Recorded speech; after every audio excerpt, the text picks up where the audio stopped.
Esto les da mucha confianza porque, por ejemplo, en los tratamientos de inmunidad yo uso mucho el hecho de decir tiempos. La inmunidad tiene unos tiempos. Si todo va correcto, tiene unos tiempos muy concretos, ¿no? Entonces, sobre esos tiempos, por cómo tiene la sintomatología, pues un servidor hace el cálculo y lo dice, ¿no? Con lo que te vamos a hacer hoy vas a empeorar, van a pasar 2 días que vas a estar bastante peor y al tercer día estarás bastante mejor. Son 2 días horribles entre el que viene a la consulta y los 2 días después, pero cuando el tercero mejora y echa las cuentas y dice, pues efectivamente, y entonces eso es como, joder, qué cálculo, qué ojo que tiene esta persona, ¿no? Sí, no es ojo de intuición, es cálculo inmunitario, ya está. Como eso está muy medido, pues vamos viendo. Entonces, esto quiero decir, con infecciones víricas, con todo eso, pues hay tiempos. Pues esos tiempos pues, los aprovechamos. A la persona le da más tranquilidad, porque si no hay veces que como... se te siente que se está muriendo, le sube la fiebre a 40 y dice, uy, me ha dicho que no me la baje. Joder, hombre, si llega a 40, bájatela un poco si quieres, porque si no se asustan, ¿no? A partir de 39,5, bájala. Puedes tomarte alguna cosa para bajarla o hacer alguna cosa que conozcas para bajarla. Hasta que no llegues a 39,5, no tomes nada. Y van mirando, 39,4. ¿Me lo tomo o no me lo tomo? Hasta que no llegues, a veces yo no digo llegar a 39,5, suelo decir pasar de 39,5. Entonces, llegar a 39,5 es un número bastante guay, porque pasar de 39,5 no es tan fácil. No es tan fácil para la mayoría de la población, ¿no? Entonces, sí que hay personas que lo pasan con mucha alegría, pero la mayoría, vamos, llegar a 39 es un milagro. Llegar a 39,5 como vamos y dice, pero si yo no suelo tener temperaturas y para mí fiebre son 37 grados. Bueno, pues entonces mejor. Hasta que no llegue a 39,5 o lo pase, tú no bajes la fiebre. Pero si a mí no me llega nunca, por si acaso. No me llegó a 39,5, pero me llegó casi a 39. A mí eso no me ha pasado, te dicen, ¿no? Claro, es que cuando le das un empujón a la respuesta inmunitaria, pues claro que coge la rienda, una subida aquello que no veas, ¿no? Que nos podemos avanzar y decir, vale, pues para que no lo pase muy mal en los 3 días que se va a quedar cao la persona y a lo mejor no puede permitirse estar de baja mucho tiempo o algo, pues punturamos el 14 de Tumay rotando la aguja en antihorario, en dispersión, con rotación de aguja, no con rascada de la aguja, y evitamos que le suba la fiebre tanto y ya está. Entonces no se va a sentir tan mal y bueno, va a poder ir haciendo cosas. Porque claro, la fiebre te deja pues hecho polvo, ¿no? Bueno, por ahí más o menos. Muy bien. Tenías otra pregunta, ¿no? ¿Así? Sí. Venga.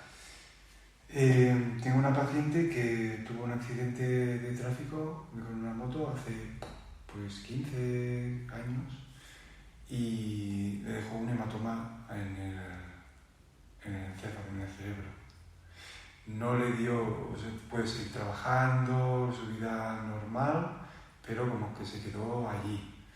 Y sí que pues tiene actitudes a veces o cosas que no corresponden con la edad que tiene. Vale. A ver, tuvo un accidente. Vuelvo a repetírmelo todo. Tuvo un accidente. Tuvo un accidente en moto, hará más o menos unos 15 años. Sí. Tiene ahora 32 años y se quedó como... ella está bien. Ya, pero que creía que se me había perdido lo que le había pasado en el cráneo. Sí, me había... Un hematoma tiene esto, el hematoma. Dentro del cerebro. Y no se ha drenado nunca, aquello se ha quedado allí. Vale, isquémico y ya está. Vale, bueno, vamos a ver. Aquí viene el problema de cómo se hacían antiguamente los trabajos de recuperación neuronal en España. En otros sitios, pues ya se hacían diferentes y hoy en día se hacen muy diferentes. Y en España, bueno, no tanto, continuamos en algunos ritmos antiguos.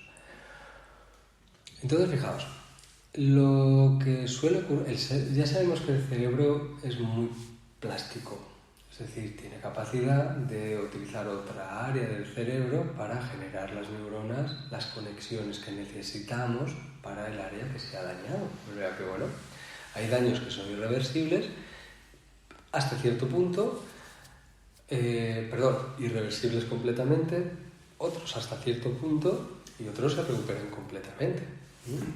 Cada vez se saben mejores maneras de recuperar determinados daños en determinadas áreas. Cuando nosotros tenemos, os pongo un ejemplo, cuando tenemos un accidente o tenemos un ictus o alguna cosa y perdemos el habla, la persona entiende el idioma, pero no puede hablar. Ha perdido la conexión de la neurona que va a producir después el sonido para poder hablar. Su cabeza lo ve, o sea, perfectamente. Puede escribirlo y puede decir, es que no me sale la palabra. Yo pienso y sé lo que quiero decir, pero todo esto escrito, pero cuando quiere hablar no puede. Bueno, pues es que, claro, hay una neurona para meter información, van haciendo sus vericuetos y neuronas para sacar la información. Entonces, bueno, tiene que haber conexiones para todo, muchas conexiones. Entonces, antiguamente lo que se intentaba era, a través del lenguaje, que fuera recuperando el lenguaje, ¿bien? Pero a través del lenguaje del mismo idioma, justo donde se había dañado o donde se había producido el daño. Normalmente cuando se produce un daño, se dañan esas neuronas y se produce una sombra, de tal manera que hace que un montón de otras neuronas alrededor tampoco funcionen. Entonces la sombra no es que estén dañadas, simplemente que no funcionan bien. Entonces, ¿qué ocurre?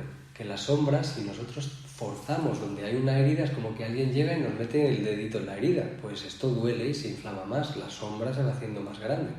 Y el problema va empeorando, no va recuperando. Nada, o sea, cuesta un montón. ¿Cómo se hace hoy en día? Pues se hace aprendiendo otro idioma. Entonces la persona se le enseña otro idioma con una base que no sea la misma de su idioma, es decir, si tenía una base latina, pues ahora buscamos una lengua sajona o una lengua cirílica, cualquier otra de estas que no tienen nada que ver. Y en lo que va creando las nuevas conexiones para producir el habla, como los niños, va a costar, ¿bien? Porque tiene que haber mucho de input. En algún momento el cerebro ya está creando el output, ¿no? De tal manera que ya podrá hablar el pequeñajo y la pequeñaja. Pues el cerebro de todo el mundo va funcionando así.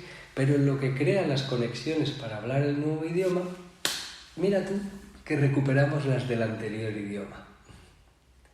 Y el área de penumbra no se ve forzada nunca. El área de esta sombra no crece más, sino que va decreciendo y el daño se queda, a lo mejor, pero sí que recuperamos la funcionalidad de todas las otras. Esto hablando del lenguaje, pero cuando se trata de más acontecimientos, como de experiencia de madurez neuronal, ¿qué pasa con la madurez neuronal? Hay determinados acontecimientos que tienen que pasar. ¿Qué pasa en la adolescencia, por ejemplo, que me hace que me quede en la adolescencia? Son las hormonas, literalmente. ¿Bien? ¿Qué pasa con las hormonas? Que los estrógenos, por ejemplo, son también hormonas neurológicas. O sea, no solo funcionan. Pensamos en estrógenos y pensamos en ovarios, reproducción, testosterona, lo mismo, 3/4. Pero no sabemos que los estrógenos actúan en muchísimos tejidos, que las testosteronas en muchísimos más y que no solo en tejidos externos, sino que también en el cerebro van trabajando de tal manera que los estrógenos acentúan la reconexión en el área prefrontal. ¿Bien? ¿Qué ocurre? Cuando tenemos un accidente muy fuerte, la vitalidad baja tanto que el cerebro veta los permisos de fertilidad. Con lo que para el eje de estímulo desde neurología hago nada. con lo que tampoco aumentan estrógenos si es una mujer, y entonces no hay manera a nivel hormonal de producir el salto que necesitamos hacia la madurez neurológica de la siguiente fase del estado vital de la persona. Si era una niña, pues tiene que pasar a adolescente, y de adolescente tiene que pasar a una mujer adulta. Pues no va a pasar. Esto puede pasar perfectamente, pero ya sabemos que es dependiente de estrógenos.